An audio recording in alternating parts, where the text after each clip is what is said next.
Everyone and welcome back to our channel.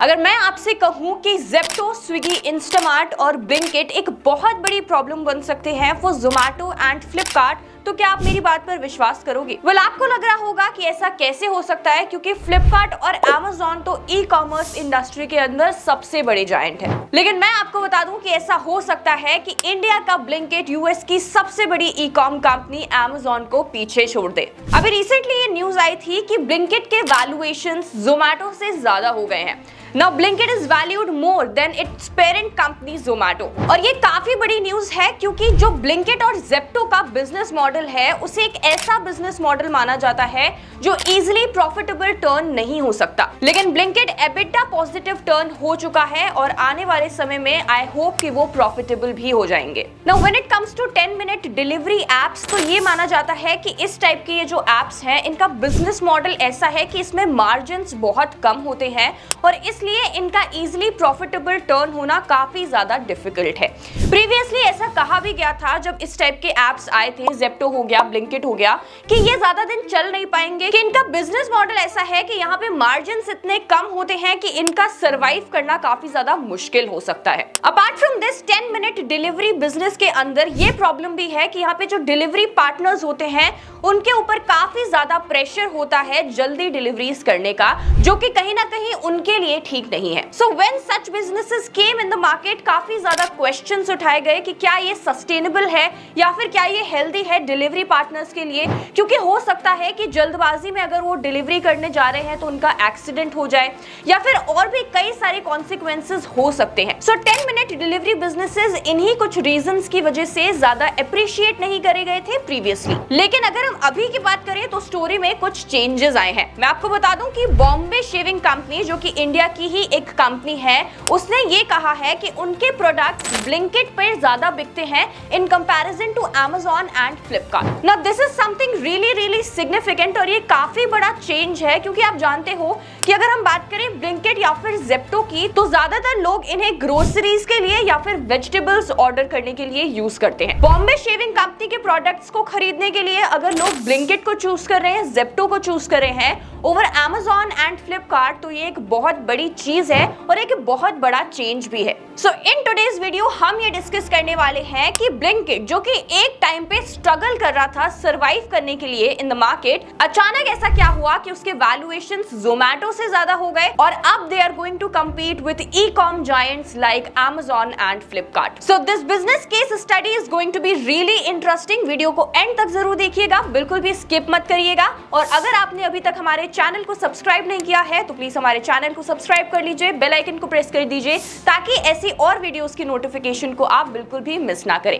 चलिए जल्दी से अब वीडियो को स्टार्ट करते हैं। नाउ अगर अभी की बात करी जाए तो क्विक कॉमर्स बिजनेसेस जैसे कि ज़ेप्टो और ब्लिंकिट इंडिया के अंदर काफी पॉपुलैरिटी गेन कर रहे हैं, लेकिन अगर हम पहले की बात करें तो ये सर्वाइवल के लिए भी स्ट्रगल कर रहे थे। तो चलिए सबसे पहले ये डिस्कस कर लेते हैं कि ऐसे क्या चैलेंजेस थे इन क्विक कॉमर्स ब्रांड्स के लिए that they were previously struggling to survive. Now to understand these challenges आपको एक कॉन्सेप्ट को समझने की जरूरत पड़ेगी। तो अगर आप इंडिया के अंदर एक डार्क स्टोर को सेटअप करते हो तो उसकी कॉस्ट आती है अप्रोक्सीमेटली 25 to 30 लाख रुपीस, जिसका साइज 2000 to 2500 स्क्वायर फीट होता है और यहाँ पे 35 स्टाफ मेंबर्स को एम्प्लॉय किया जाता है। अब अगर हम इन क्विक कॉमर्स बिजनेसेस के एवरेज ऑर्डर वैल्यू की बात करें तो एज ऑफ 2022 इनकी एवरेज ऑर्डर वैल्यू रही है 350 rupees to 400 rupees and the gross profit margins as per this average order value are 15 to 20%। Now अब अगर आपको ये नहीं पता कि ग्रॉस प्रॉफिट मार्जिन क्या होता है, तो ग्रॉस प्रॉफिट मार्जिन को हम कैसे कैलकुलेट करते हैं,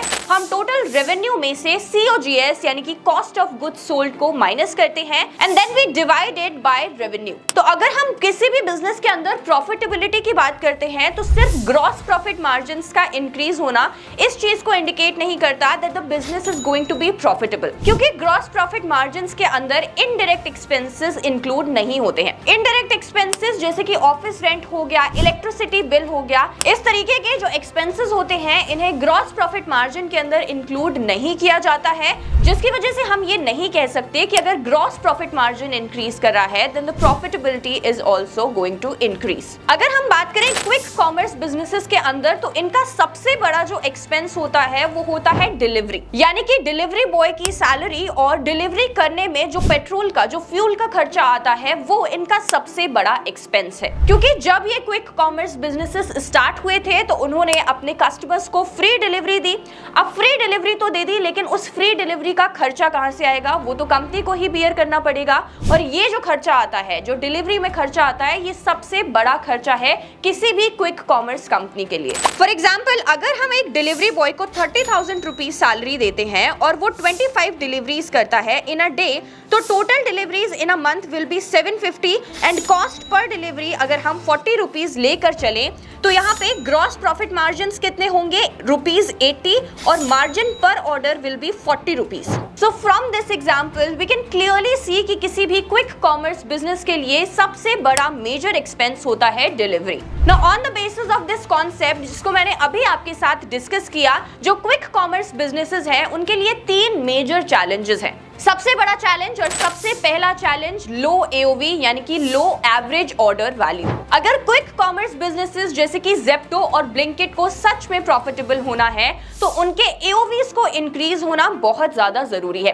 जैसे जैसे AOV डिक्रीज होती है कहीं ना कहीं वो प्रॉफिट्स को हर्ट करता है और इसकी वजह से जो कंपनी है वो लॉसेस में चली जाती है। तो अगर क्विक कॉमर्स बिजनेसेस को सर्वाइव करना है, प्रॉफिटेबल बनना है, तो उनके एवरेज ऑर्डर वैल्यूज को इंक्रीज होना is very important. The next big challenge for quick commerce companies is attaining high gross margins. अगर सच में Zepto और Blinkit जैसी quick commerce companies profitable होना चाहती हैं, survive करना चाहती हैं मार्केट के अंदर, तो उनके gross margins को increase होना भी बहुत ज्यादा जरूरी है। And lastly, most important, high delivery cost. अगर वो सच में profitable बनना चाहते हैं तो उनको अपने high delivery cost को कुछ ना कुछ करके कट करना पड़ेगा, क्योंकि ये सबसे बड़ा hurdle create करती हैं when it comes to profitability. Now challenges की तो अब हमने बात कर ली, लेकिन आखिर इनके solution क्या है? तो जैसे कि मैंने आपको बताया, solution सिर्फ एक ही है, वो है एवरेज ऑर्डर वैल्यूज का इंक्रीज होना, और यही हुआ है। Over the past few years, Zepto और Blinkit की average order values have increased. And just leave Zepto behind, अगर हम specifically Blinkit की बात करें तो Blinkit की average order value में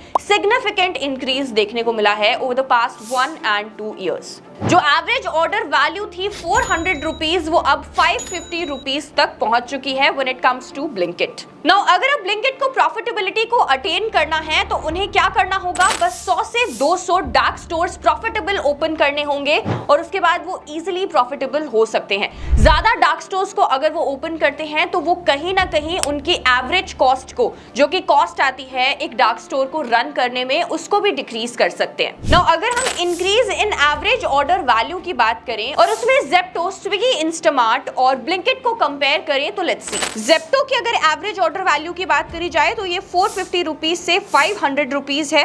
वहीं इंस्टामार्ट की अगर हम बात करें इट इज 500 टू 550 रुपीज। वहीं अगर हम Blinkit की बात करें तो it is as high as 635 rupees. But now the question is कि over the past 1 and 2 years आखिर ऐसा क्या हुआ कि एवरेज ऑर्डर वैल्यूज में इतना शूट अप देखने को मिला। सो इसके 3 मेजर फैक्टर्स हैं, लेट्स डिस्कस देम। तो अगर हम ई कॉमर्स बिजनेसेस की बात करें तो ये 3 C's पर ऑपरेट होते हैं, cost, convenience and catalogue. Meesho जहां पे कॉस्ट के ऊपर रन करता है, बिग बास्केट जहां पे कॉस्ट, कन्वीनियंस इन दोनों के ऊपर रन करता है। वहीं अगर हम फ्लिपकार्ट और Amazon की बात करें तो ये कॉस्ट, कैटलॉग और कन्वीनियंस इन तीनों पर रन करते हैं। नाउ यहाँ पे नोट करने वाली बात ये है कि जहां पे Amazon और बिग बास्केट के लिए कन्वीनियंस 1 डे डिलीवरी है, ये एक्चुअली बेंचमार्क है ही नहीं।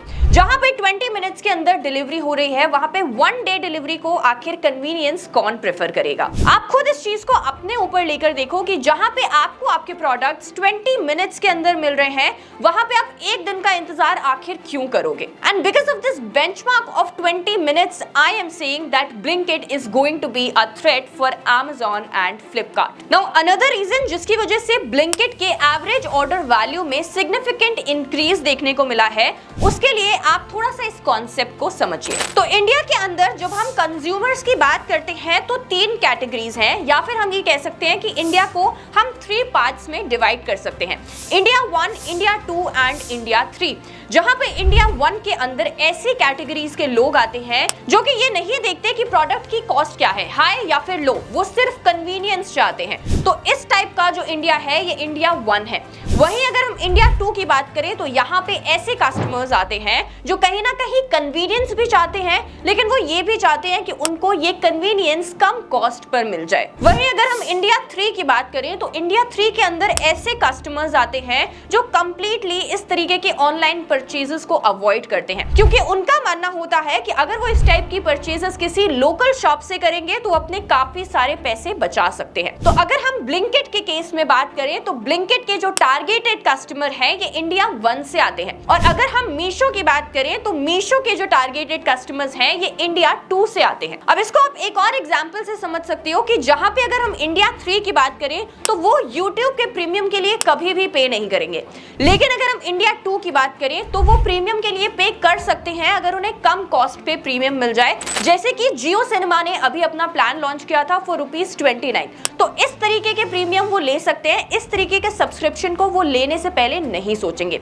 वहीं अगर हम इंडिया 1 की बात करें तो इंडिया 1 के पास सारे सब्सक्रिप्शंस होते हैं, वो सारे सब्सक्रिप्शंस ले सकते हैं, फिर चाहे वो नेटफ्लिक्स हो, प्राइम वीडियो हो या फिर यूट्यूब का प्रीमियम सब्सक्रिप्शन हो, क्योंकि उनके लिए कॉस्ट मैटर नहीं करती। उनके लिए ये मैटर करता है कि जब वो किसी भी OTT प्लेटफॉर्म पे कोई मूवी देखने जा रहे हैं तो उनके पास वो होना चाहिए। That's what we call it convenience. Now coming back to the point, जो ब्लिंकिट है उसके जो टारगेटेड कस्टमर्स हैं वो इंडिया 1 से आते हैं, और ब्लिंकिट की ये जो एवरेज ऑर्डर वैल्यू में इंक्रीज देखने को मिली है ये भी इंडिया 1 के कस्टमर्स की वजह से ही है, क्योंकि उन्हें फर्क नहीं पड़ता कि ब्लिंकिट अपने सरचार्ज को कितना इंक्रीज कर देता है या फिर ब्लिंकिट कितनी हैंडलिंग कॉस्ट लगाता है।